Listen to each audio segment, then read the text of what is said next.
Close your eyes now. Let your body settle into whatever surface holds you. Feel the weight of your arms, your legs, the small heaviness behind your eyes that tells you the day is truly done. There is nothing left to do tonight. Nothing left to solve, to carry, to worry over. You have done enough. And now, for a little while, you are going to travel somewhere very far away, back through centuries of quiet, to a valley where a river bends twice before it opens into marshland, where the trees are old and the hills are soft, and there is, at the edge of the water, the slow and patient turning of a mill wheel. You can hear it already if you listen, that low, rhythmic turning, the water pressing against the paddles, one after another, in a cycle that has been going on since before your grandparents were born, and will go on long after every worry you are carrying tonight has dissolved into the past. The wheel turns, the water moves, the stone grinds, and in the mill house alone a man named Thomas is beginning his day. It is morning in the valley, the kind of morning that exists in a particular way only in autumn, when the air has not yet lost its softness but carries within it the first cold intelligence of the season to come.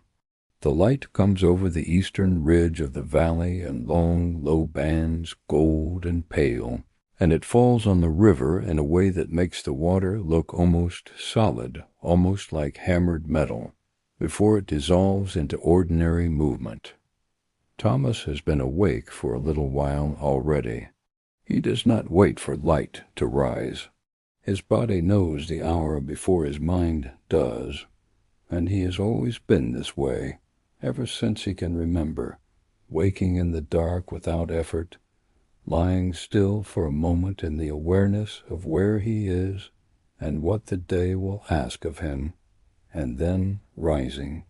His bed is simple, a straw-filled pallet in the small room at the back of the mill house, separated from the machinery room by a thick timber wall that muffles but does not silence the sounds of the water.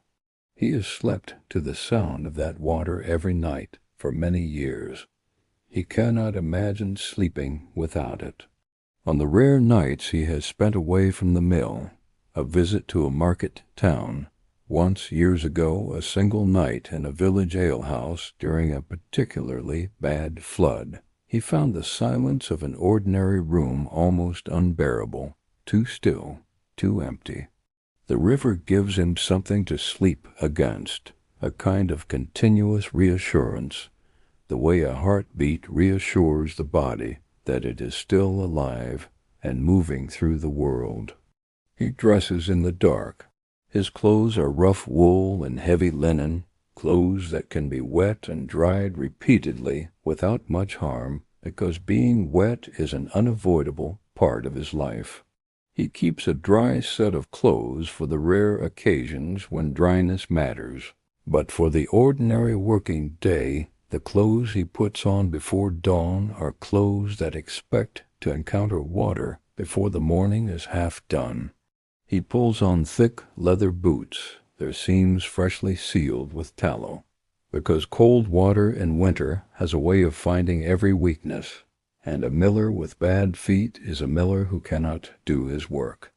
He goes out first to check the wheel before he does anything else, because the night can be generous or unkind to the mechanism, and the morning always begins with the question of what the darkness has left behind.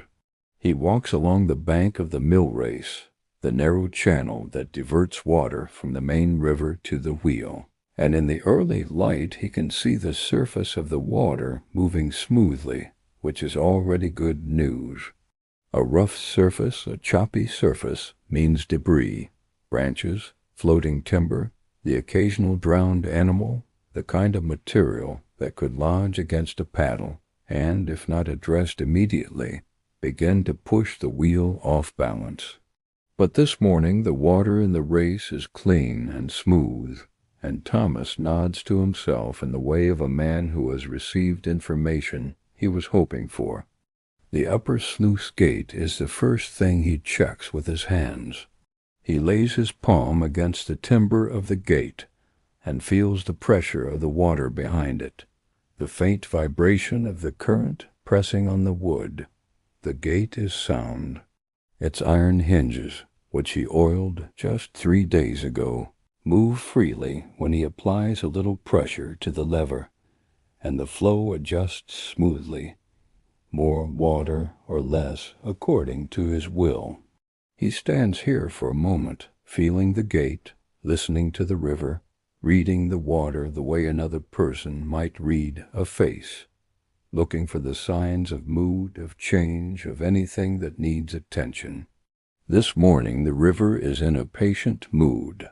The autumn rains have been moderate, neither flooding nor starving, and the water level is close to ideal for grinding. Enough force to turn the wheel at good speed, not so much that he will have to throttle the flow to protect the stones. He continues down the mill race to the wheel itself, crouching at the edge of the race to look at the paddles as they come around. In the gathering light he can see each one as it dips into the water, takes the force of the current, and rises again. He counts them in his mind as they pass, not because he does not know how many there are, but because counting them is a way of looking at each one individually, noticing any that seem different, any that have taken on water differently from their neighbors, any that show the first signs of a crack or a split. 3 paddles on this wheel are newer than the others, replaced in the spring when he noticed the old ones beginning to go soft at their edges. The new ones are stiffer, a slightly different color than the weathered wood around them, and they sit a little higher in their brackets. He watches them go around. They are fine. Everything this morning is fine. He opens the main sluice, and the wheel quickens, taking the full flow. He hears the sound change as it always does, the lower, heavier groan of the wheel finding speed, the clatter of the pit wheel engaging its teeth with the wallower, the vertical shaft beginning to turn, the spur wheel picking up the motion and carrying it to the stone nuts, and then, up in the mill house, the great flat rumble of the runner stone beginning to rotate. He knows this sound the way he knows his own name. He knows when it is right and when it is not, when the stones are set correctly, and when they need to come closer together or move apart. This morning the sound is right. It is a sound that means everything is in order and the day can begin. He goes inside. The mill house is all movement and noise once the wheel is running. Everything vibrates faintly, the walls and the floor transmitting the motion of the machinery in a way that you feel in your bones, more than you hear with your ears. A person unaccustomed to it might find it unsettling, this constant tremor in the structure, but for Thomas it is simply the mill being alive. When it stops, when the wheel is at rest and the stones are still, the silence in the mill house has a strange, almost alarming quality, as if something essential has left the space. He prefers the trembling. The grain is in the hopper, loaded the evening before from the sacks in the granary above. A farmer named Aldwin, a quiet man with 3 grown sons, whose farm lies on the upper edge of the valley where the land begins to rise into the hills, had brought 2 sacks of rye the previous afternoon. Thomas had weighed the grain on his balance scales, recording the weight in the tally stick he keeps hanging by the door, and had loaded the hopper before dark so that the morning's grinding could begin without delay. He checks the hopper now, running his hand through the grain. It is dry and good, and it flows easily when he tilts the feed shoe that regulates its movement down into the eye of the runner stone. He adjusts the shoe to give a steady, moderate flow, watching the grain disappear into the turning stone, listening to the way the sound of the grinding changes as the grain enters the gap. A slightly rougher note, a slight increase in the resistance of the stones, and he nods again. The flour comes out at the edges of the stones, warm and faintly fragrant, spilling into the wooden trough that surrounds the millstones at floor level. There is something quietly extraordinary about this transformation, even after all the years Thomas has watched it. Grain going in, flour coming out, the ancient alchemy of the grinding stones converting one thing into another. He scoops a small handful of flour from the trough and rubs it between his fingers, feeling its texture, its warmth, its moisture content. Too wet, and it will spoil in the sack. Too dry, and the grinding has been too coarse, and the bread made from it will be dense and rough. This flour is good. It is fine and slightly warm, and has the clean, slightly nutty smell of well-ground rye. He lets it fall back into the trough. While the mill grinds, he eats. This is one of the few concessions he makes to the ordinary needs of the body during the working day. Breakfast, eaten standing, leaning against the doorframe of the mill house, and looking out at the river and the valley. He has bread, the end of a loaf he baked 2 days ago, and a wedge of hard cheese obtained in trade with a farmer's wife who brings her husband's grain twice a month. He has a cup of small beer, brewed from the second runnings of a batch he made last week, thin and slightly sour, but safer to drink than river water. He eats, slowly, chewing well, watching the river. The valley is beautiful in autumn. He knows this with the part of his mind that can still register beauty, even through the fatigue of physical work, even through the weight of solitude, even through the gray presence of grief that has settled into the valley since the sickness came. The trees on the hillsides are turning, oak going russet, ash going gold, the occasional wild cherry blazing briefly scarlet before the wind takes the leaves. And the light at this time of year has a quality that summer lacks, a low, angled clarity that makes everything appear precisely itself, without the soft blur of summer haze. He has lived in this valley for a long time, long enough to know each season's particular face, and he thinks that this one, this particular autumn, in this particular broken year, may be the most beautiful he has seen, perhaps because the contrast between the beauty of the light and the silence of the valley is so sharp, so hard to look at directly. The village is quieter than it has ever been in his memory. Not silent, there are still people there, still the sounds of daily life drifting up the valley on still days, the occasional bark of a dog, the clang of someone working iron or wood, but diminished, as if someone has turned down the sound of human habitation and cannot find the way to turn it back up again. In the 6 weeks since the sickness came into the valley, he has counted at least 11 people he knew who are now dead. The priest, the smith, a young woman named Agnes who had been married less than a year, and who used to bring her husband's grain on a small cart pulled by a donkey that had a habit of eating from the mill's thatch. 3 of Aldwin's neighbors, 2 farmers, and a carpenter. A child. Others whose names he knows, but whose faces he is beginning, already, to have difficulty holding clearly in his memory, which disturbs him, because he feels that the least he can do for the dead is to remember them well. He does not know if the sickness will come for him. He does not know why he has not yet fallen ill while others around him have. In the language available to him, the language of his time, which has God at the center of every explanation, he thinks sometimes that God has chosen to spare him for the sake of the mill, that there is something necessary about keeping the wheel turning, that the valley's ability to feed itself depends partly on this mill remaining functional, and that perhaps this is why he has been kept. He is not arrogant about this thought. He holds it lightly, as a possibility rather than a certainty. He also knows that he may simply have been lucky so far, and that luck does not last forever. But the mill needs him, and so he stays, and so he works.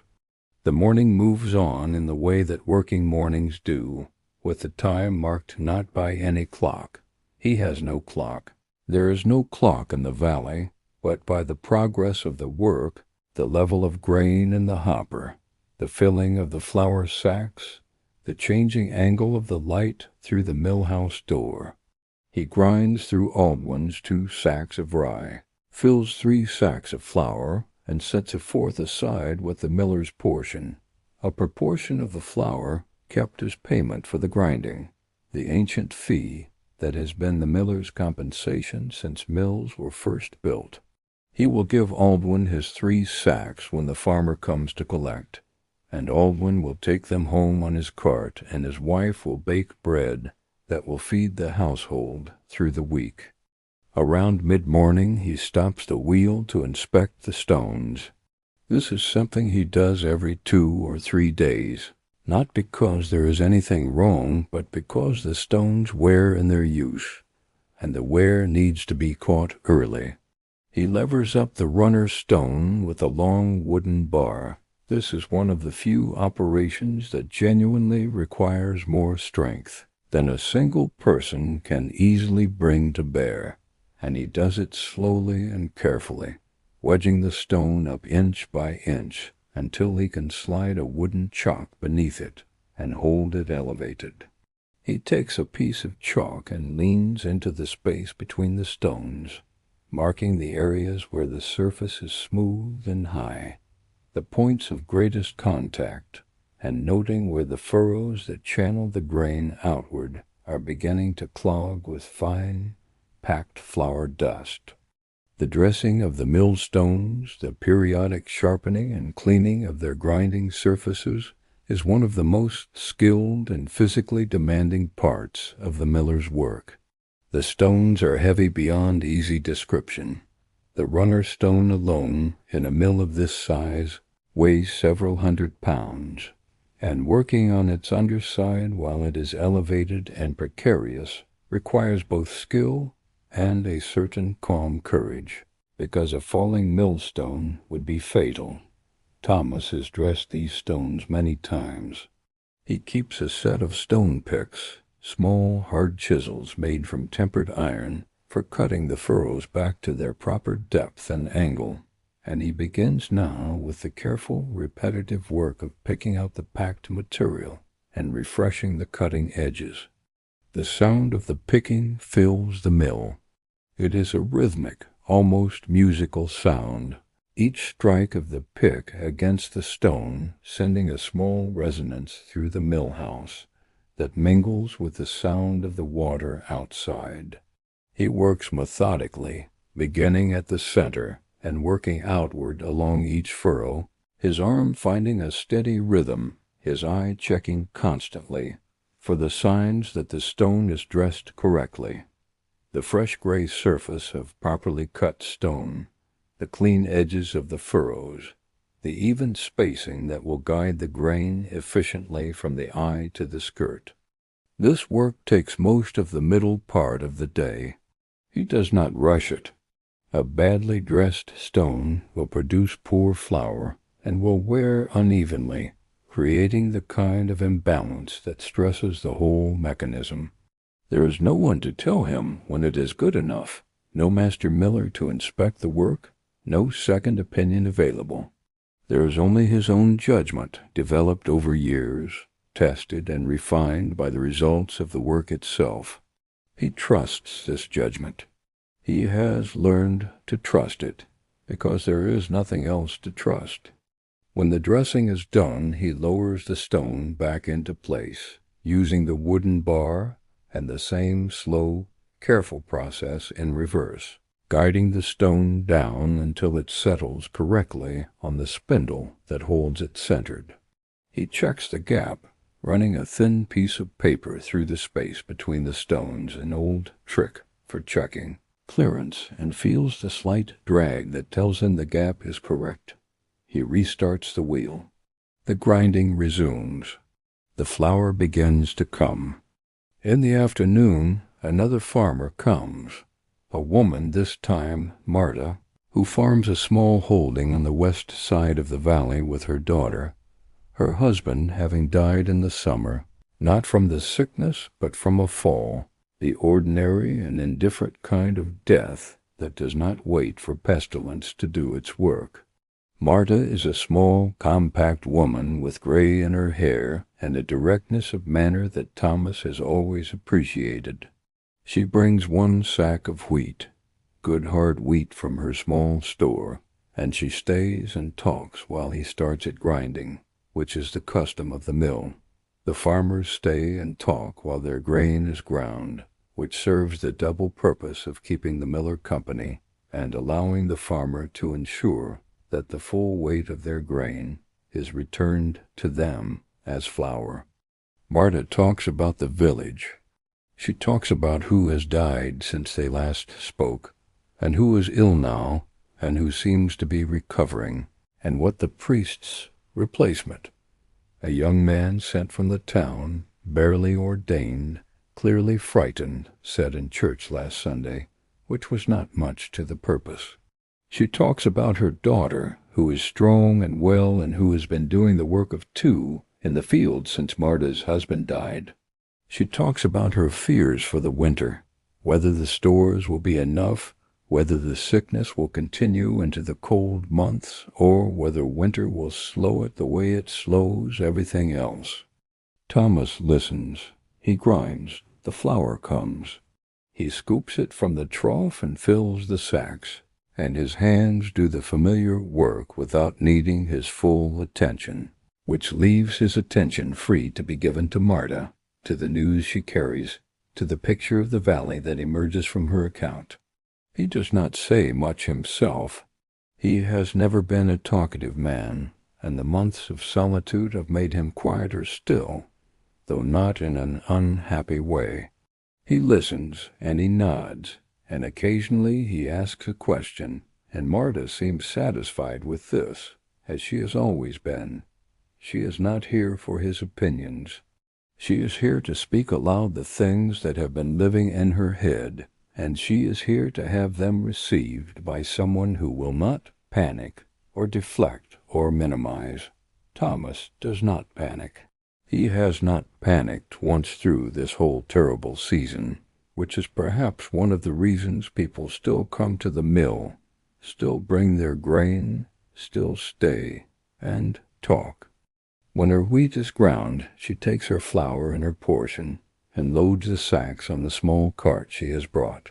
No horse, just a cart with 2 wheels that she pulls herself, and she goes back up the valley, and Thomas watches her go until she disappears around the bend in the path, and then he turns back to the mill house. The afternoon light is already shortening. This is one of the facts of autumn that Thomas finds hardest, the way the days close in, the way the light that was still bright and warm at 4 in the afternoon in August has, by October, become the long gray shadow of approaching evening. He has perhaps 2 more hours of usable light, and he plans to use them for a job he has been putting off for several days, which is the inspection and maintenance of the tail race, the channel that carries the water away from the wheel after it has done its work. The tail race is less glamorous than the upstream components of the mill. The upper mill race and the sluice gates get his attention first because they control what the wheel receives. The tail race, by contrast, controls what the wheel discards.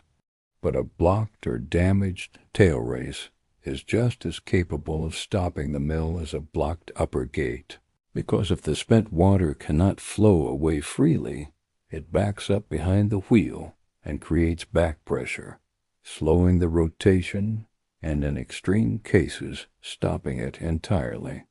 The tail race needs to be kept clear of debris, its banks maintained, its exit into the main river, free of the silt and weed that the river is always attempting to push back into it. He puts on his oldest clothes, the ones that are past caring about, and wades into the tail race with a long-handled scraper and a wooden rake. The water is cold, autumn cold, the kind that makes your feet ache within minutes and your hands go clumsy and slow.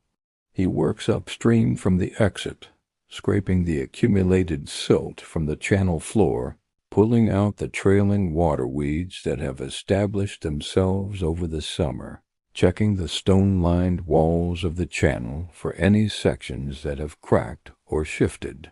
He finds one near the wheel end, a section of stone walling where the mortar has washed out and 2 stones have shifted inward, narrowing the channel by perhaps 3 inches.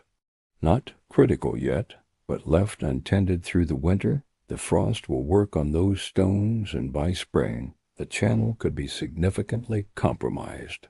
He makes a mental note and resolves to remortar the section tomorrow.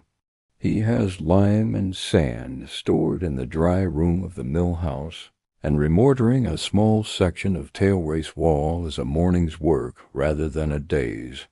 He scrapes and clears the rest of the channel, and by the time he climbs out of the water, the light is nearly gone, and his feet are numb, and he is very ready to be inside. He closes the main sluice for the night. The wheel slows, shudders, stops. The mill house falls silent in that particular way. The sudden absence of the grinding rumble, the slowing clatter of the gears disengaging, the wheel's last few revolutions growing slower and then ceasing. That has always, despite everything, given him a small pang of loss. He is never quite comfortable with the silence of a stopped mill, never quite able to shake the sense that something alive has gone still. He knows it is only machinery. He knows the wheel is not a creature, but the feeling persists. He covers the millstones with their wooden casing to keep the dust off overnight. He closes the hopper. He secures the grain in the granary and checks the floor for signs of mice. There are always mice near a mill, drawn by the smell and the presence of grain, and keeping them from the stored flour is a constant campaign. He has 2 cats, or had 2 cats.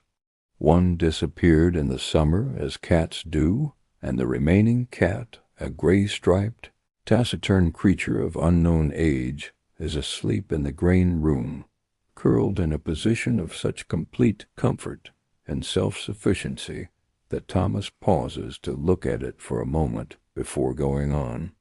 He makes his supper.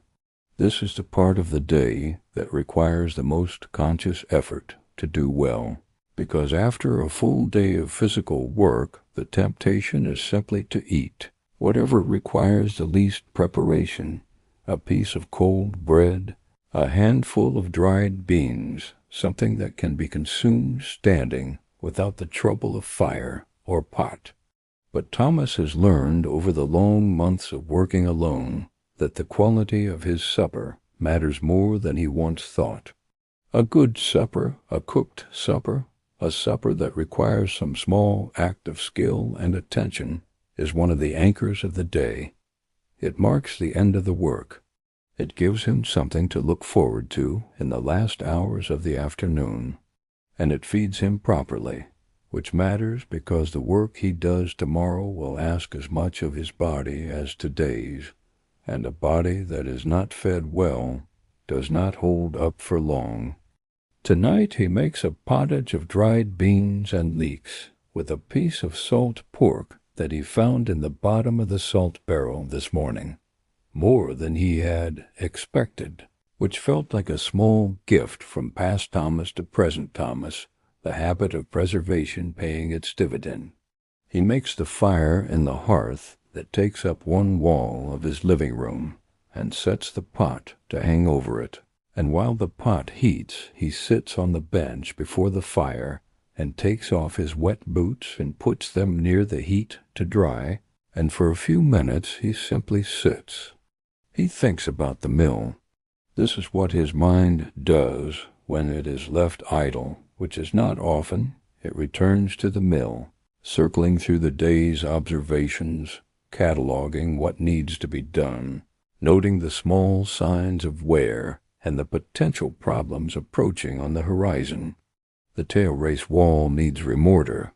The fourth paddle from the left end of the wheel, the one he has been watching for a month now, is beginning to show a crack near its upper bracket and will need to be replaced within the week or risk breaking mid-rotation. The main axle bearing, the wooden bearing block in which the great axle of the wheel turns, has been running a little warm. He felt it this morning when he checked the wheel, and warm bearings mean friction, and friction means wear, and the bearing block will need to be greased and checked for fit before the week is out. He goes through these things methodically, as he does every evening. It is, in its own way, a kind of prayer, an act of attention, a ritual of care for the thing entrusted to him. He has come to understand, in this strange, stripped-down season, that caring for the mill is not something separate from caring for the valley. The mill is how the valley eats. Without flour, without the reliable conversion of grain into bread, the valley is vulnerable in ways that the sickness alone has not created. People who are already weakened by grief and fear and the disruption of ordinary life need food that is reliable, and reliable food requires a functioning mill, and a functioning mill requires someone to tend it. He is that someone. There is no one else. The pottage thickens. He stirs it and adds a handful of dried herbs, thyme, which he gathered from the hillside in summer and hung to dry in the mill-house rafters, and the smell that rises from the pot is warm and complex and deeply, simply good.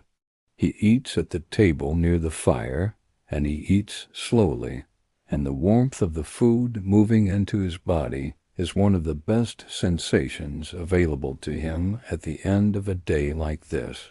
He is grateful for it in the uncomplicated way of a person who has worked hard and is being sustained.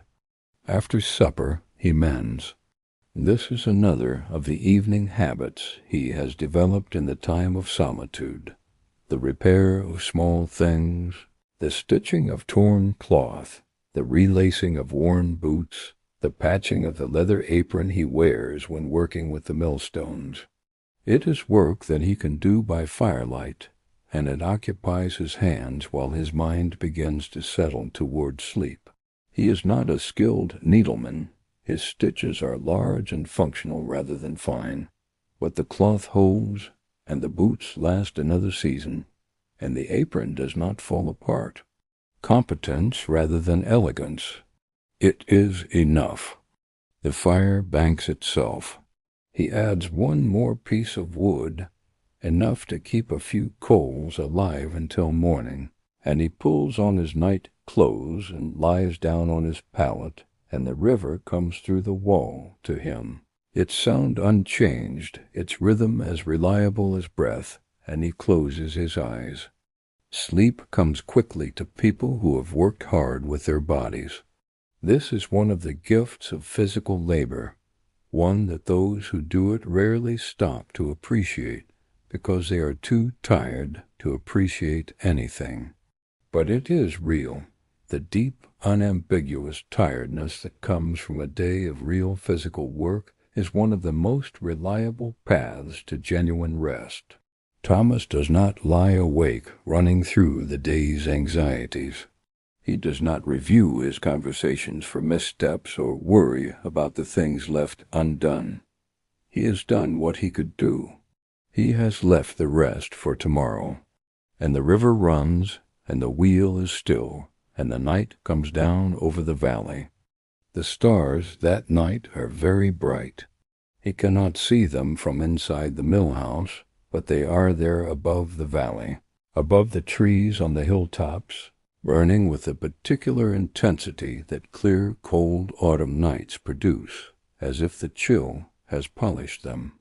The valley lies quiet beneath them, the village, the fields, the river, the mill, and in the morning Thomas will rise and walk the mill race again, and open the sluice, and the wheel will turn, and the stone will grind, and the flour will come. And this will be enough. In the weeks that follow, the rhythm holds. Each day has the same basic structure: the dawn inspection, the opening of the sluice, the grinding, the maintenance, the small repairs that are always waiting. But within this structure there is constant variation, because the mill is a living system in a living landscape, and no 2 days are quite the same. There is a day when the wheel slows unexpectedly in the middle of the morning, and he cannot immediately determine why. He closes the sluice and walks the race from one end to the other, looking for the blockage or the break or the change in water level that might explain it, and he finds nothing obvious in the upper race. He goes back to the wheel and looks at the paddles more carefully, and he sees it. A large piece of timber, a section of beam from somewhere upstream, probably a building damaged in the floods of the previous month, has lodged beneath the wheel, not against the paddles, but below them, wedged between the wheel's lower arc and the stone floor of the race. It is not large enough to stop the wheel entirely, but it is creating enough drag to significantly slow the rotation. Getting it out requires him to wade into the race with the water running. He cannot stop the wheel to do it, because the beam is wedged in a way that the wheel's weight is needed to hold it in position while he works it free, and if he opens the sluice fully while working beneath the wheel, he risks the beam shifting suddenly and knocking him down in a current that could pin him against the stone floor. He works the beam out slowly, a little at a time, lying on his side in the cold water, with his feet braced against the channel wall, using a long iron bar to lever the timber, up and then sideways and finally clear. It takes over an hour. When it comes free, the wheel picks up speed immediately, the increase in its rotation perceptible, even through the water, and Thomas stands up in the mill race, with the cold river running around his thighs, and feels the particular, fierce satisfaction of having solved a problem alone. There is a day when the main axle bearing overheats so badly that he can smell the hot wood from inside the mill house, and he has to stop the mill for 2 hours to let the bearing cool, and then grease it heavily, and shim the bearing block to reduce the play that was creating the friction. This repair requires him to work in the confined space beneath the wheel, lying on his back in the semi-darkness with his arms reaching up into the mechanism, working by feel more than sight, his fingers finding the worn spots in the bearing wood and testing the fit of the axle in its housing. He has done this before, but not alone, and the absence of someone to pass him tools and hold the torch and tell him when the shim is seated correctly makes it harder and longer than it would otherwise be. He finishes the job and tests the wheel, and the bearing runs cool and smooth, and he allows himself a moment of sitting in the mill race with his feet in the water and his eyes closed, doing nothing, feeling the season in the air around him. There is a day when the weather turns ugly without warning, a sudden shift from the mild gray of an autumn morning to driving, rain and a cold wind that cuts through his clothes and makes his hands shake and his grip uncertain, and he is halfway through replacing the fourth paddle from the left end of the wheel when the storm hits. He has the old paddle off and the new one half fastened when the wind picks up the new paddle like a leaf and nearly takes it into the river. He grabs for it with both hands, loses his footing on the wet bank, slides part way into the mill race, catches himself on a stone, and ends up lying in the mud and shallow water with the new paddle pressed against his chest, and the rain driving into his face, and a strong sense of the absurdity of his situation. He does not find this funny for some time. He gets up.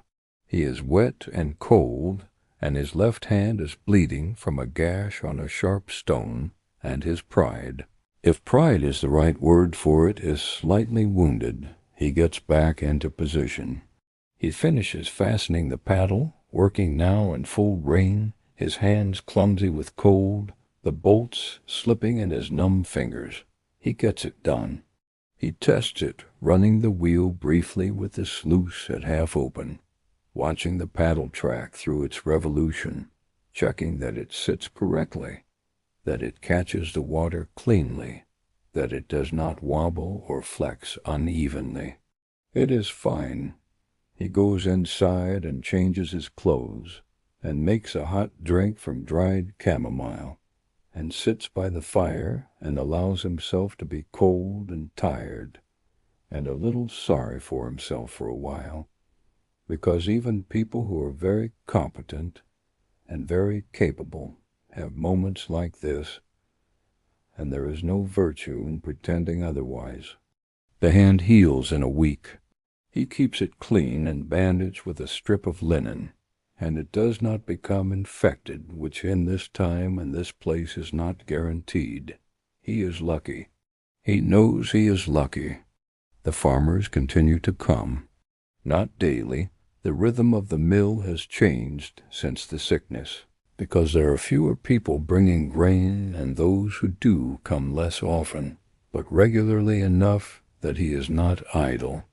Aldwin the rye farmer comes twice more before the end of October, his eldest son accompanying him now after Aldwin himself suffered a mild illness that, while not the plague, left him weakened and grateful for the help of young arms. Thomas grinds their grain quickly and returns the flour without conversation, because Aldwin is tired and his son is watchful in the way of young men who are frightened and covering it with solemnity. A man from the village whom Thomas knows only slightly, a tanner named Hugh, whose workshop is at the far end of the village from the mill, comes one morning with a small amount of wheat and a great deal of nervousness. He has not been to the mill before. He usually traded his surplus grain for flour from his neighbors, but the neighbors are ill or dead, or simply not available, and he has come himself, tanning-stained hands wrapped around the neck of the grain sack with a grip that suggests he is not sure he is welcome. Thomas takes the grain and weighs it, and starts the wheel without comment, and Hugh stands in the mill-house doorway and watches the machinery work with the expression of a man who has never been close to anything this large and powerful, and is not quite sure how to arrange his face. Thomas lets him watch. Eventually Hugh relaxes a little, and they talk, not much but enough, and when the flour is ready and Hugh loads his sack back onto his cart, he pauses and says something that Thomas will think about for a long time afterward. He says, "I thought there might not be anyone here anymore. I almost didn't come." Thomas does not respond immediately. He looks at Hugh, the nervousness that is beginning to ease into something like relief, the tanning-stained hands now loose at his sides, and he understands what Hugh means, and what it means that he came anyway. He tells Hugh, "I'm here, and the mill is here. Come when you need to." Hugh nods and takes his cart and goes, and Thomas turns back to the mill house, and the wheel turns, and the stone grinds, and the flour comes. The cold deepens into November. The leaves are off the valley trees now, and the hills have the gray-brown look of late autumn, the bare branches against the sky like fine cracks in a pale shell.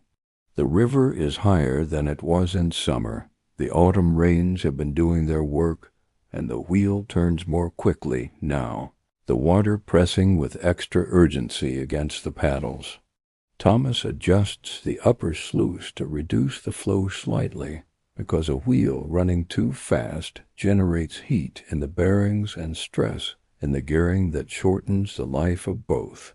He is always making these small adjustments, these calibrations, in the same way that a person playing a musical instrument makes constant small corrections to stay in tune.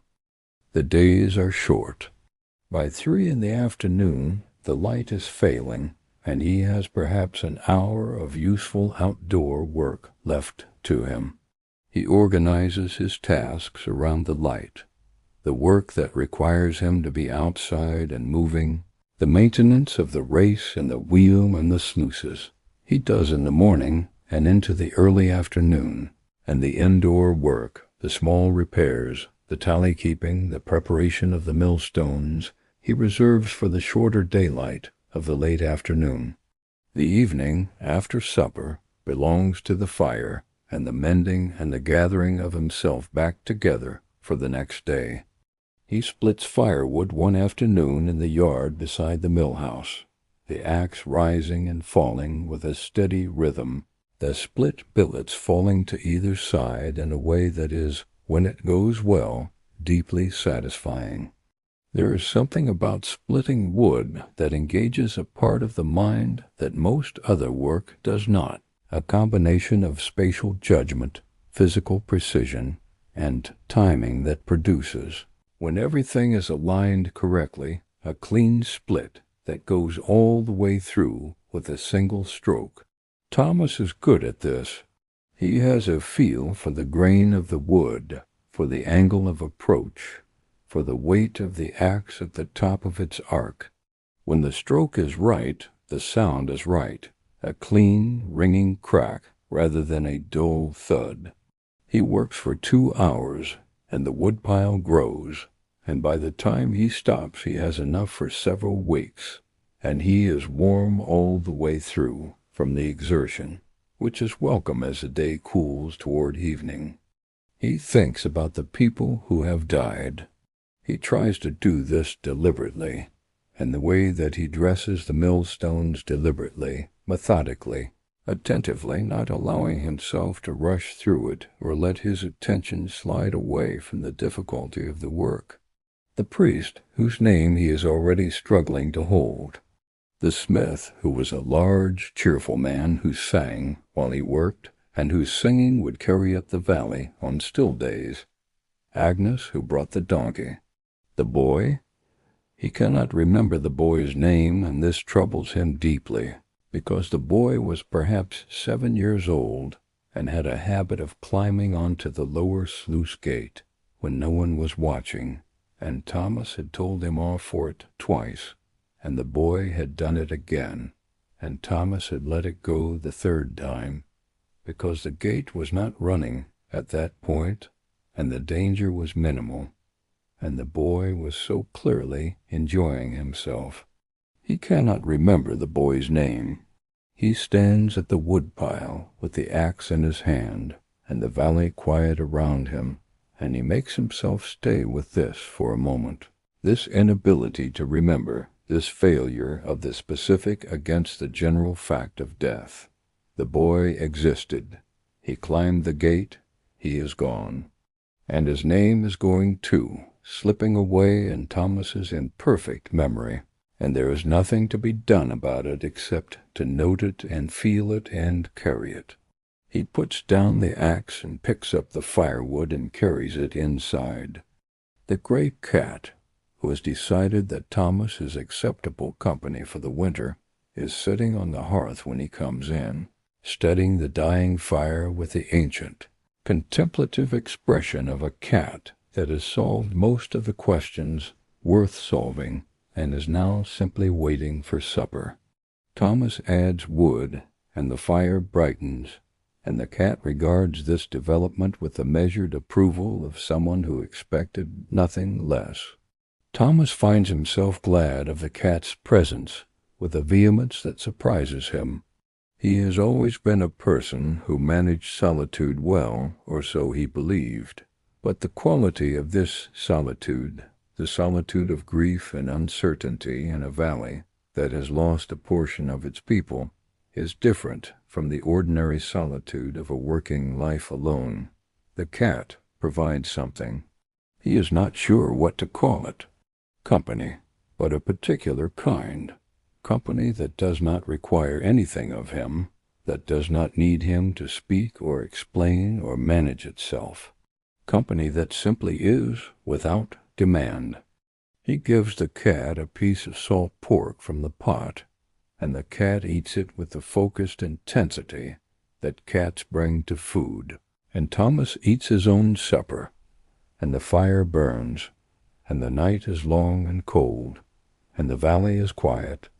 December comes, and with it the beginning of what he has been dreading. Ice. Not catastrophic ice, not the kind that closes the river and stops all motion, but the tentative early ice of a cold December, the crystals forming overnight at the edges of the mill race, the slow skin of ice reaching inward from the banks each morning, thickening a little more with each night of hard frost. Ice in the race is manageable in its early stages. He breaks it with a wooden mallet each morning before opening the sluice, working the edges free, keeping the channel clear of the ice that would otherwise back up against the wheel and create the drag that is the frozen month's greatest threat. But it requires time, this ice breaking, and it requires him to be out earlier than usual, in the dark before dawn, working in temperatures that make his breath cloud and his fingers ache within minutes. He keeps a fire in the mill house overnight in the coldest weeks, not for his own warmth. He sleeps at the back of the building, which holds some warmth from the daytime fire, but for the wooden gearing. Cold wood contracts, and contracted wood changes the fit of gear teeth in ways that can cause them to jam or chip when the wheel first starts in the morning. He has seen this happen years ago, a tooth stripped from a gear on a cold morning start, because the miller opened the sluice too quickly before the wood had warmed a little.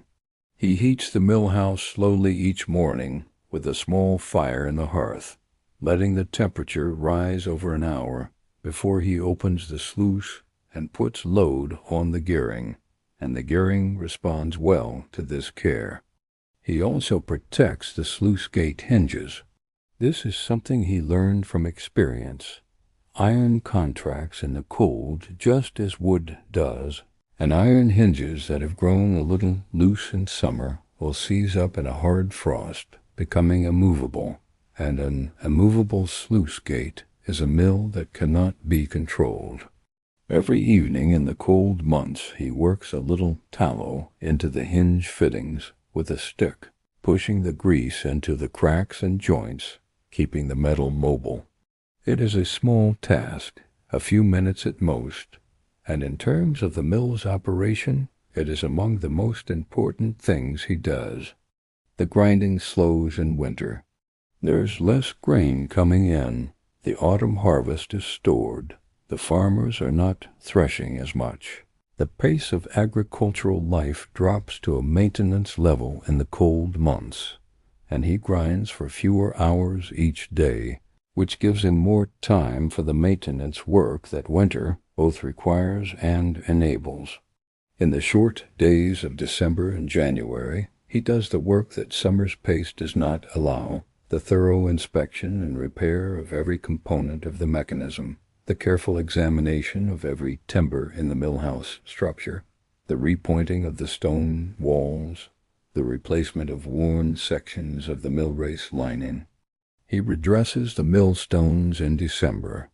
This is a longer version of the quick dressing he does regularly, a full-day operation in which he raises the runner stone, cleans both surfaces thoroughly, examines the furrow pattern for wear, and picks the furrows back to full depth across the entire surface of both stones. The bedstone, the lower fixed stone, requires slightly different attention than the runner. Its wear pattern is different. The places where it contacts the grain are different, and its furrows must be cut at a slightly different angle to maintain the self-cleaning action that keeps the grinding efficient. He has done this enough times now to know both stones well, to know which sections wear fastest and which areas hold their dressing longest, and he works accordingly, spending more time on the high wear areas and moving quickly through the sections that are still sharp from the last dressing. The dust from this work fills the mill house, stone dust and flour dust mixed, a pale haze that settles on everything and that he breathes despite the cloth he ties across his mouth and nose. He sweeps it out when he is done, great billowing sweeps of the yard broom across the mill house floor and down the steps to the mill race. And when he is finished, the mill house floor is pale with the residue, and his clothes are pale, and his hair is pale, and the gray cat, who has been watching all of this from a judicious distance, is also slightly paler than usual. He checks the stones with his chalk and with his fingers, feeling the cut of the furrows, the evenness of the grinding surface, the clearness of the eye. They are good. They will grind well. He lowers the runner back into place and tests the gap and starts the wheel briefly with no grain in the hopper, listening to the stones turning empty, a sound that should be minimal, barely audible, because empty stones running too long will damage their surfaces, and what he hears is good, a light, even whisper, no grinding, no roughness.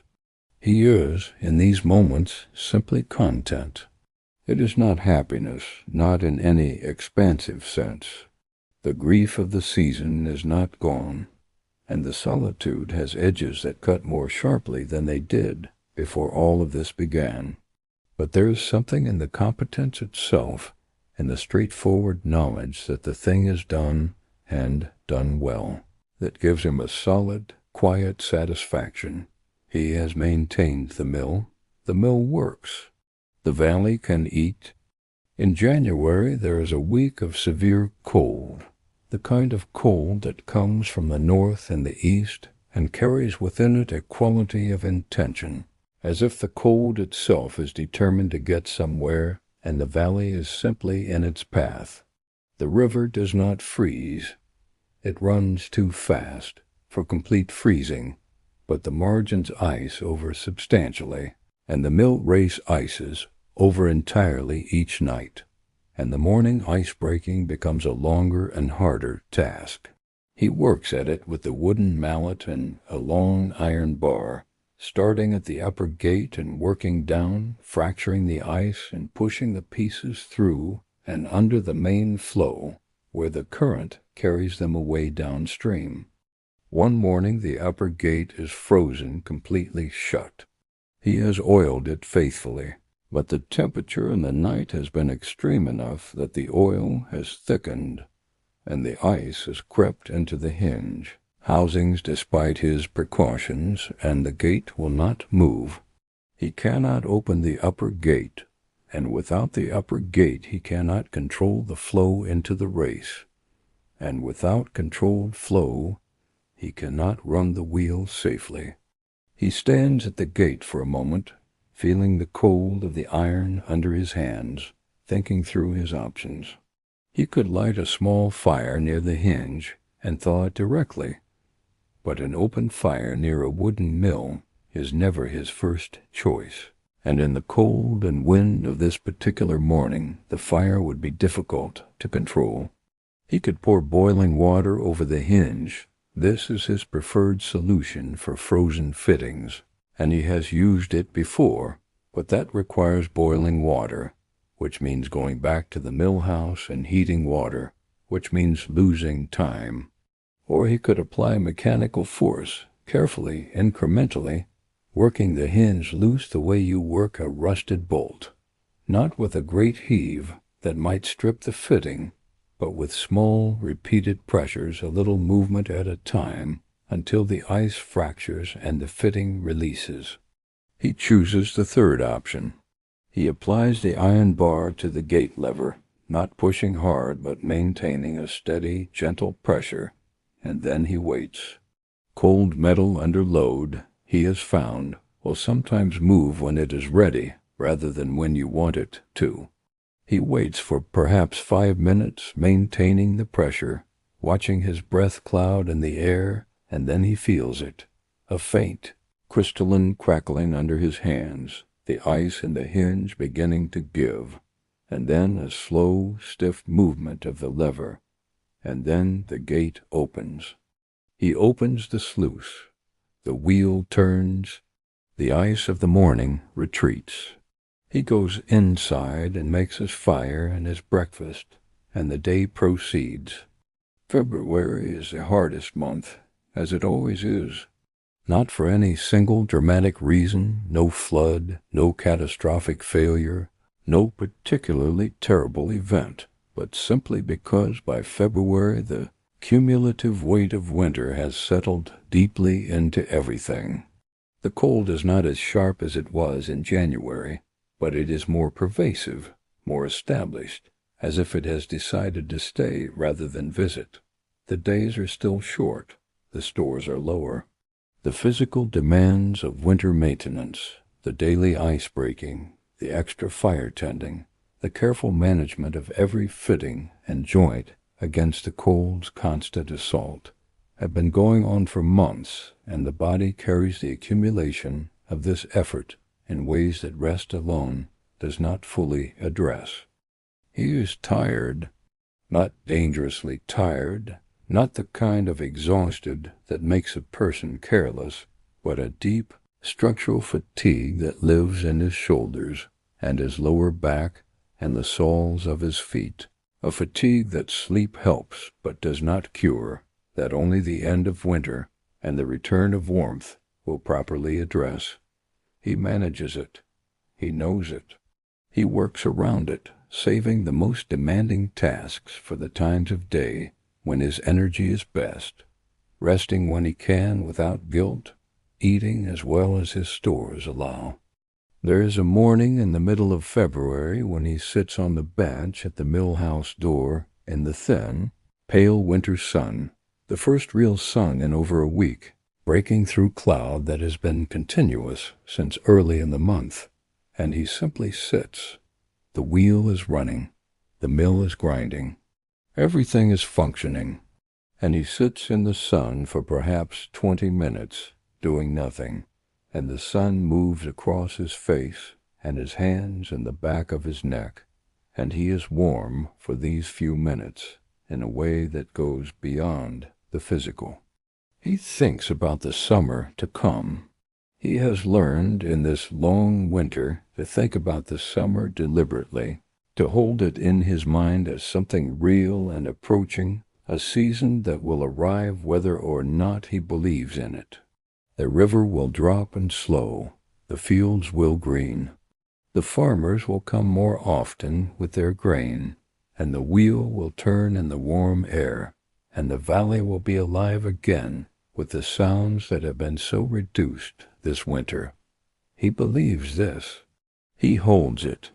He also thinks about what he has learned, not in any formal or deliberate way, but in the way that long periods of solitary work teach things that conversation and instruction cannot, through the repetition of attention, through the accumulation of small adjustments, through the experience of being the only one available when something needs doing. He knows the mill better than he ever has. He knows it in the way that you can only know a thing when you have been solely responsible for it, when every decision has been yours and every consequence has been yours, and you have had to live with both. This knowledge feels solid in a way that knowledge acquired in other circumstances does not. It is in his hands and his ears and his judgment, not just in his head. The spring comes slowly. March is still cold, still gray, with the river running high on snowmelt from the upper hills. But within the cold and the gray there are the signs, the first tentative green at the edges of the mill race, the blackbird's song beginning in the mornings, the lengthening of the days perceptible, now not just in theory but in practice. He can work outdoors an hour longer in the evening than he could in January, and this extra hour of light is like a gift given daily. He takes on a larger repair job in March, one he has been planning through the winter. The mill race over the years has settled in one section, a stretch of perhaps 6 feet midway between the upper gate and the wheel, where the banks have subsided slightly on one side, causing the channel to run a little to the left of where it should, which affects the flow geometry and reduces the pressure of water reaching the wheel by a small but measurable amount. He has been aware of this for a long time. He has not addressed it before because it requires digging and relining the channel wall and temporarily diverting the race to bypass the damaged section, and the whole operation would take 2 or 3 days during which the mill cannot run. He picks a dry week in mid-March when the grain supply is low and the demand is light, and he does it. He digs out the subsided section with a spade and a mattock, working methodically through 2 full days, removing the settled earth and exposing the stone lining beneath, which has indeed shifted on the poor side. He resets the stones, packing new clay behind them to hold them in position, and then lines the outer face with a mix of river clay and lime mortar that he has been preparing in a bucket for the past week.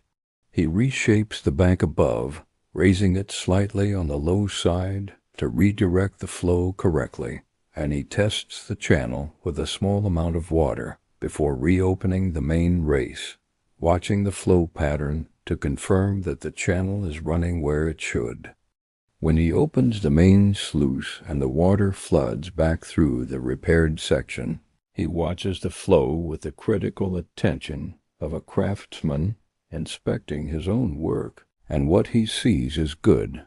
The water runs smoothly and evenly, without the slight rightward lean that indicated the problem, and when he checks the wheel, the increase in flow and pressure is perceptible, not dramatic, not transformative, but real, a small increment of performance restored to the mill that it has been missing for years. He is pleased. He is the only one who will know about this repair, and the only one who will appreciate it, and this does not diminish the pleasure. The mill is better for it. That is enough. April comes with warmth and with light and with the return of the agricultural year.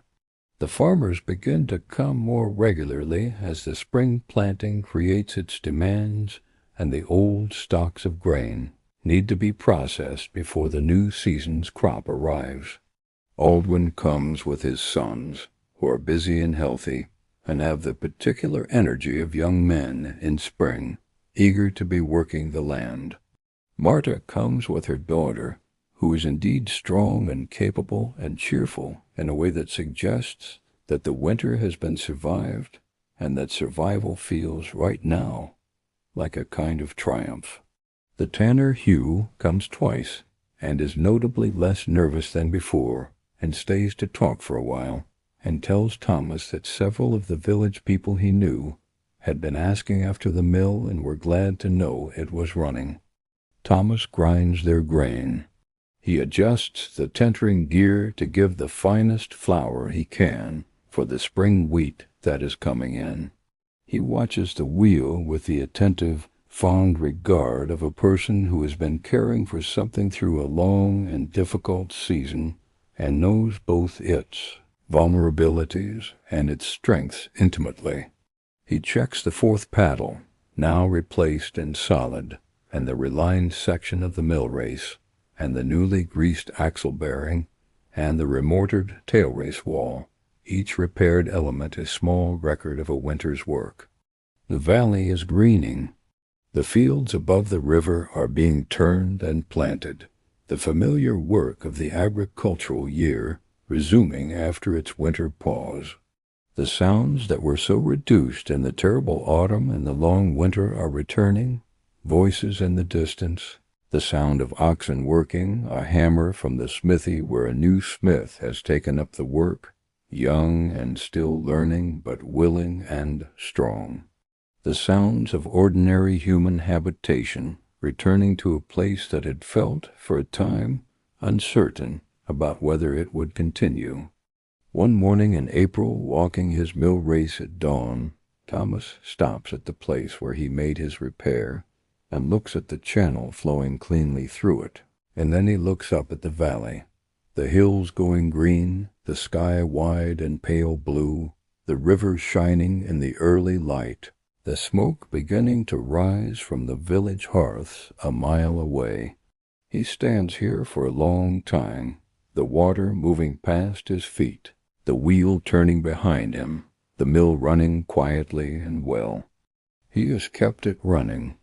Through the sickness and the dying and the terrible silence of an autumn that took a third of the people he knew, through the long solitude of winter with its ice and its cold and its constant small demands, through the exhaustion and the grief and the moments of sitting in cold water with a beam pressed against his chest and the rain driving into his face, through all of it the wheel has turned. The stone has ground, the flower has come, the valley has eaten. He does not think of himself as a hero. He does not think of what he has done in any elevated or dramatic terms. He is a miller. He has tended his mill. He has done the work that was in front of him, one day at a time, one repair at a time, one morning walk along the mill race at a time. He has been lucky. He knows he has been lucky, and he has been careful, and he has been present, and he has been, above all else, consistent, showing up, doing the work, and trusting that the accumulation of small efforts adds up to something that matters. The wheel turns, the water moves, the stone grinds, and in the valley below, in the village that has lost some of its people and kept most of them, and is now, in this April light, beginning to believe in the future again, bread is rising in the ovens, and children are carrying water, and a young smith is making the hammer strokes that say, "We are still here, we are still working, the ordinary world is continuing its life." Thomas adjusts the sluice, a small adjustment, a half-inch of gait movement, and listens to the wheel respond, and is satisfied. He will do the same tomorrow, and the day after that, and the day after that. This is not resignation. This is not the defeated repetition of a person who cannot imagine anything better. It is something more like vocation, the understanding, arrived at through long experience and not a little hardship, that the thing you are meant to do is the thing in front of you, the thing that needs your hands and your knowledge and your daily presence, and that showing up for it, reliably, attentively, without requiring it to be more dramatic or more celebrated than it is the full measure of what is asked. He has not always understood this.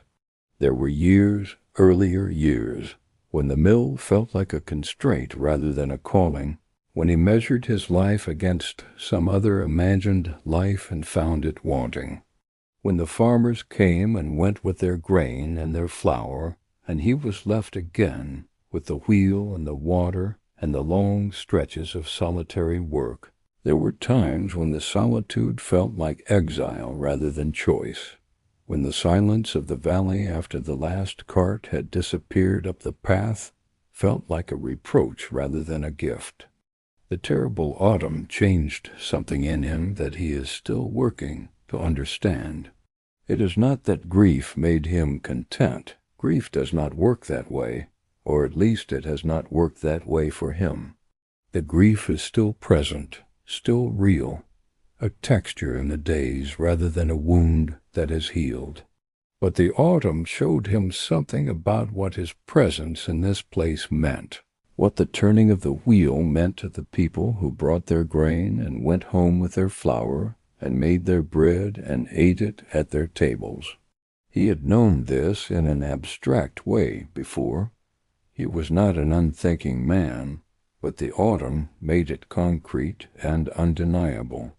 When Marta came in October, and the village was already diminished and frightened, and she brought her sack of wheat and watched him grind it, and talked about her dead husband and her living daughter and her fears for the winter, what she was also doing, beneath all of that, was checking that he was there, that the mill was there, that the ordinary, necessary work of feeding people was continuing. He was there. It was continuing. And her relief at this fact was visible and real, and it told him something about what his presence here actually meant. In the language of practical necessity, that is the most honest language available to people who live close to the earth and the seasons and the machinery of survival. A mill is not a glorious thing. In the stories that people tell each other, the stories that survive down the centuries, that are considered worth preserving and repeating, the mill rarely appears as a heroic location. The mill is background, context, the place where the farmer goes before the real story begins. The miller in those stories is often a figure of mild comedy, a minor character associated with flour dust and professional cleverness in the weighing of grain. The work of the mill, the daily, grinding, maintenance-heavy, weather-dependent, physically demanding work of keeping a watermill running, does not lend itself to the kind of narrative that makes for good telling around a fire. But Thomas has come to believe, or perhaps not believe, perhaps simply know, in the way you know the temperature of the water in the mill race by putting your hand in, that the stories worth living are often not the stories worth telling, that the most important work is frequently the least dramatic work, that the person who shows up every morning and does the necessary thing, day after day, in the cold and the wet and the grief and the fatigue and the solitude, is doing something as essential as anything that gets written down or sung about or remembered. He is not writing this down, he has no record of it. He is a miller, not a scholar, and the record of his life is in the functioning of the mill and the flour that the valley has eaten through the worst year of living memory, and this record exists only in the bodies of the people who ate the bread, and in the mill itself, which runs well because he has maintained it well, and in the spring morning around him, which continues to be a spring morning, regardless of whether anyone is attending to it or recording it or making of it anything more than what it is. What it is enough. Let the morning stretch out around him now. The sun is fully up over the eastern ridge, and the valley is in full light, the shadows retreating under the trees, the river shining in its wide, unhurried way.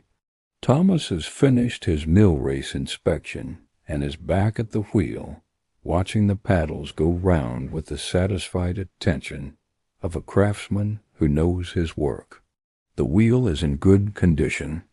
The fourth paddle, the one he replaced in the difficult, stormy afternoon of October, has seasoned well over the winter, and sits now with the same weathered competence as the older paddles around it. The bearing is running cool. The gearing is sound. Inside, the grain is in the hopper. There are 2 sacks of spring wheat from Aldwin's farm, brought yesterday afternoon, waiting to be ground. Thomas adjusts the sluice to give the wheel a little more force. The spring wheat is harder than the autumn rye and wants a slightly heavier grind, and then goes inside to start the work. He scoops a handful of grain from the hopper and examines it before it goes to the stone. Aldwin's wheat is good this year. Clean, well winnowed, dry from proper storage, the kernels firm and fat from last summer's reasonable harvest. Good grain makes good flour with much less effort than poor grain, and poor grain can damage stones and produce flour that is discolored and rough, no matter what adjustments you make. He has ground poor grain in his time, grain that came in damp, grain that had been badly stored and had begun to deteriorate, grain that was full of chaff and weed seeds that should have been winnowed out before it reached him, and the experience has made him grateful for grain like this. He feeds it into the hopper, and the eye takes it, and the stones receive it, and the flour begins to come. He settles into the work. There is a state that comes with long, repetitive physical work that is related to but distinct from ordinary attention, a state in which the hands know what they are doing, without requiring the mind's constant direction, in which the body manages the ongoing activity of the work, while the mind is freed to move at its own pace, following its own currents. He has been in this state many thousands of times in his years at the mill, and he has come to value it, to regard it as one of the particular gifts of his kind of work. The grinding of grain is not a task that requires creative thought or complex problem-solving at every moment. What it requires is a particular quality of attention, present, sensory, responsive to the minute signals of sound and vibration that tell the miller whether everything is running correctly, and once this quality of attention is established, the rest of the mind is, in a certain sense, free. He thinks in this state without forcing it, the way a river thinks, following the shape of whatever is in front of it, moving around obstacles rather than through them, finding the course that is simply there to be followed. He thinks about the wheel, not this wheel specifically. The wheel is running, it does not need his thinking, but the idea of the wheel, the long human history of the wheel, the fact that people figured out, some thousands of years ago, that turning motion could be captured from water and used to do work, and that this insight has been refined and elaborated and passed down through so many generations that the wheel he is tending today is the distant descendant of something very simple and very old. He is part of this continuity. He is one of the people through whom this knowledge passes from the past to the future. When he dresses a millstone with the same technique that millers have used for centuries, when he manages a sluice gate with the same understanding of water flow that built the first mill races, he is participating in a tradition that is longer than any individual life and will last longer than his. This thought does not make him feel small. It makes him feel located. He knows where he is, in time, in the chain of knowledge and practice that connects the first millers to all the millers who will come after. He knows what he is doing and why it matters. There is a solidity in this that the grief and the solitude and the difficulty of the past year have not been able to dissolve, because it is not based on happiness or on the presence of other people or on circumstances going well. It is based on the work itself, on the knowledge in his hands, on the sound of the wheel and the feel of the flour, and the daily renewed act of keeping this machine running in service of the people around him. The hopper empties. He stops the wheel, weighs the flour, sets aside his portion, sacks the rest. Then he loads the second sack of Aldwin's wheat and starts the grinding again. The morning moves on. A child comes to the mill at mid-morning. This is unusual. Children rarely come to the mill alone, and when they come with their parents they tend to stay close, slightly awed by the machinery and the noise. But this child, a girl of perhaps 9, with red-brown hair and serious eyes and mud on her boots that suggests she has come across the fields rather than by the path, comes alone and stands in the mill-house doorway with the particular posture of a child who has been sent on an errand and is determined to perform it correctly. She has a message from her mother, who is one of the farm women whose name Thomas does not immediately recall. The message is that her mother has grain ready and wants to know when the mill can receive it.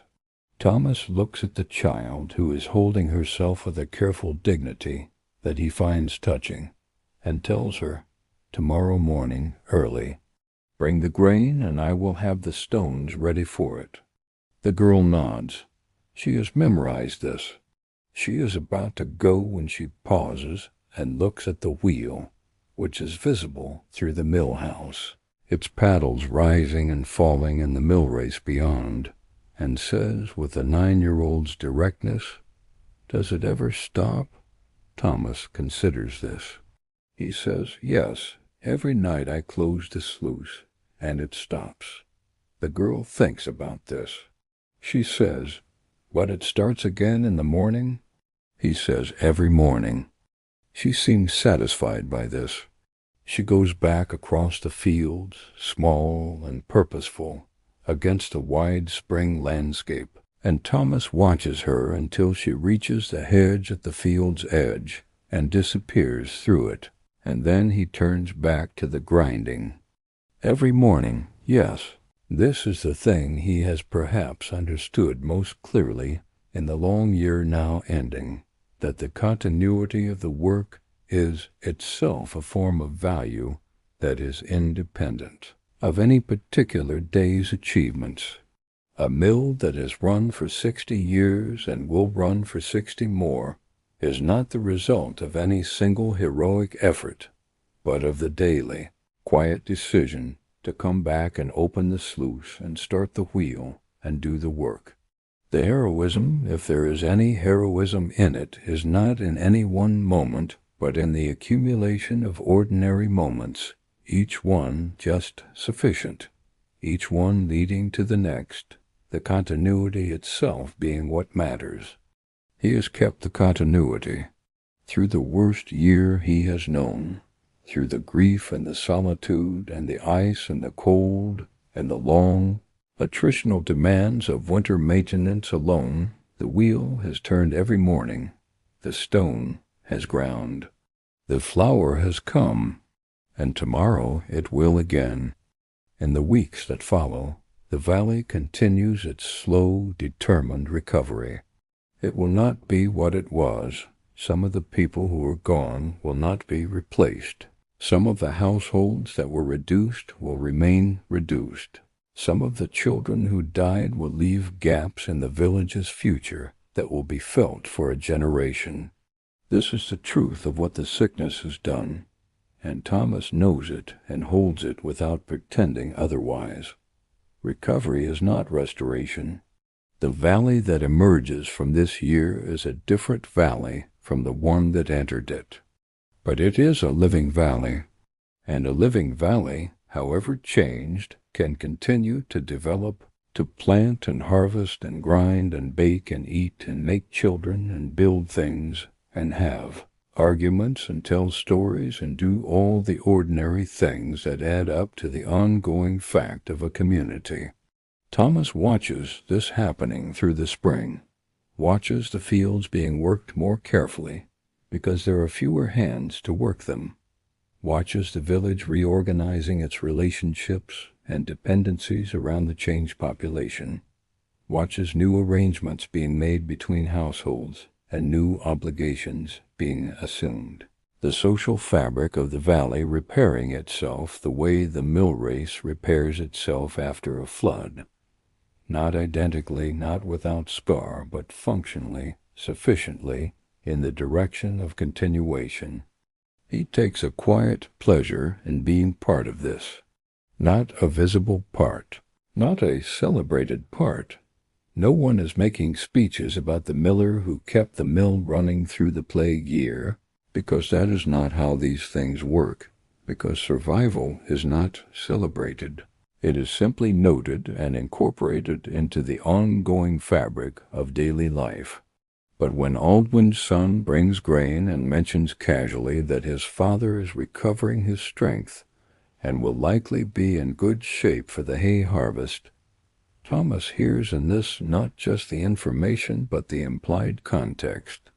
The valley is going to make its hay, and its hay will feed its animals through next winter, and its animals will pull its plows through next spring, and next spring's planting will produce next autumn's harvest, and next autumn's harvest will come to this mill to be ground, and the flour will be made into bread, and the bread will be eaten, and the cycle will continue. This is what he has been working to preserve. Not just the mechanism, the wheel, the stones, the gearing, but the cycle, the larger motion of which the mill is one necessary part. He is the keeper of one component of a system much larger than himself, and his job is to keep that component functioning so the system can continue. He has done this. He will continue to do this, and this in the quiet language of necessary work rather than the loud language of glory is enough. He grinds a particularly good batch of spring wheat one morning in May, and the flour that comes from the stones is finer and whiter than anything he has produced in months. The new season wheat, freshly stored and well-dried, with a high gluten content that grinds to a flour of exceptional quality, good for the best bread, the kind of bread that has a particular lightness and flavor that winter-stored grain cannot quite achieve. He sets a small amount of this flour aside, not as his fee, but as a gift for himself. He will bake a good loaf tonight, a loaf made from the best flour of the new season, and he will eat it with good cheese, and perhaps the first young greens from the garden behind the mill house. And this will be his private celebration of the year that is past and the year that is beginning. He bakes the bread in the evening in the clay oven that Aldrich built beside the mill house, the oven that has been baking bread in this valley since before Thomas was born. The bread rises well. The yeast culture he has kept going through the winter, feeding it every few days, is vigorous and active in the warmer temperatures. And when he takes it from the oven, it has the color and the sound of good bread, a deep golden brown, and when he taps the bottom it rings hollow, the sign that it is baked through. He lets it cool. He cannot eat it too hot. Bread too hot from the oven is difficult to cut cleanly, and the texture has not yet set. And so he sits on the bench outside the mill house in the May evening, with the bread cooling beside him on the wooden board, and he watches the valley in the last of the light. The river is running moderately now. The spring flood has passed, and the water level is dropping toward its summer pace. The wheel is still, the sluice closed for the night, and the valley is quiet in the particular way of May evenings, the birds finishing their day, the air cooling gently, the light going from gold to amber to the soft gray that precedes full dark. He cuts the bread. The interior is exactly right, open-crumbed, slightly chewy, with the characteristic slight sourness of leavened bread that has fermented properly. He spreads it with tallow and eats it slowly, watching the evening, and it is good bread, simple bread, the best bread he has made in a long time, and eating it here, outside, in the returning warmth of a May evening after the long winter, he feels something that might be, if he were inclined to use the word, a kind of joy, not the joy of particular happiness or of things having gone well. Things have not, by any reasonable accounting, gone well this year, but the joy of being still here, of the wheel being still here, of the valley being still here, diminished but continuing, the spring fields green and the river running and the bread good. He is still here. The gray cat appears from somewhere and sits beside him on the bench with the proprietary ease of a creature who considers this bench as much its territory as his, and Thomas breaks off a small corner of bread, which the cat declines, being a cat and not a bread-eater, but which it sniffs at with the investigative thoroughness of a customs official before returning to its dignified surveillance of the riverside, and he finishes his supper in the gathering dark and goes inside and banks the fire and lies down. The river comes through the wall. The wheel is still, but the river is always there, always moving, the sound of it unchanged from winter to spring to the summer that is now approaching, unchanged from Aldrich's time to Thomas's time to the time of whoever will tend this mill after Thomas is gone. The water does not stop. The river does not decide to rest because the year has been hard or because it is tired or because the people in the valley have suffered. It runs because running is what it is, and in the running it does the work of the river, carrying silt and energy and the cold intelligence of the mountains downward toward the sea, and in passing for a little while through the mill race and against the wheel, giving that energy to the grinding stones and making possible the bread. Thomas closes his eyes. He will walk the mill race in the morning. He will check the gates and the paddles and the bearings. He will open the sluice and listen to the wheel find its speed, and the stones begin to turn. He will adjust the tentering gear to the day's requirements, feel the flour between his fingers, check the gap, watch the hopper, fill the sacks.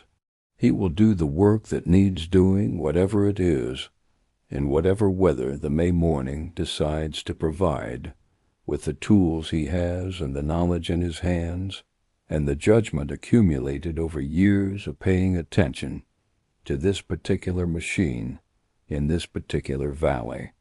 And the wheel will turn, and the stone will grind, and the flour will come, and the valley will eat. Asterisk. The story is settling now.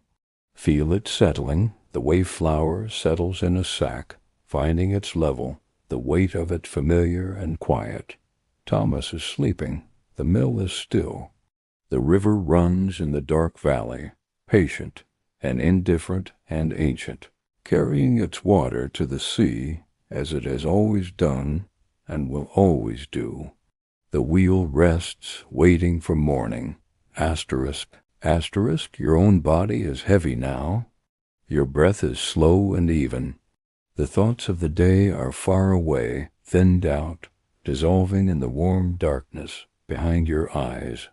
There is nothing to tend tonight, nothing that needs your hands or your judgment or your knowledge.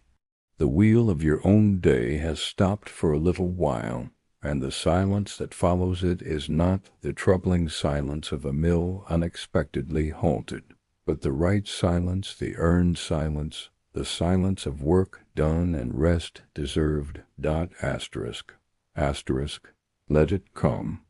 Asterisk. Asterisk. Think of the water, if you like. The water moving in the dark. The river finding its way through the valley without light, by memory, by the shape of the land it has always known. It knows where it is going. It has always known. The obstacles are familiar. The bends are familiar. The deep pools and the shallow crossings are familiar. And the water moves through all of it without effort, without anxiety, without needing to be sure of anything, except that the movement itself is right. Asterisk. Asterisk, you are like the water tonight, moving through the dark, finding the shape of the night by feel, by the accumulated knowledge of all the nights before, all the sleeps that have preceded this one, all the mornings that have followed. The pattern holds. The night will pass. The morning will come as it has always come, to this valley and every valley, to the mill and the river and the wheel, to you. Asterisk. Asterisk Thomas is asleep. The cat is asleep. The valley is asleep. The mill house stands in the dark with its thick stone walls and its smell of flour and water and old wood, and the machinery is still, and the sluice is closed, and the river runs past in the darkness with the quiet purposefulness of something that has been doing this for a very long time and needs no witness. Asterisk. Asterisk. You are somewhere between waking and sleeping now. The story is still here, faintly, the way the smell of bread stays in a room long after the bread is gone. The miller at his sluice gate in the morning light, the wheel finding its speed, the grain going in, the flour coming out, the ancient transformation, the necessary work, the daily renewal of the thing that feeds the people. Asterisk, asterisk. Asterisk, let it go. Let the valley go. Let the river go. Let Thomas sleep, and the mill rest, and the wheel be still. Asterisk, asterisk, asterisk. You are here. You are warm. You are held by the night. Asterisk, asterisk. Everything continues. Everything is well. Asterisk. Asterisk, the wheel will turn in the morning. Asterisk, asterisk, sleep now. Asterisk, asterisk, sleep. Asterisk,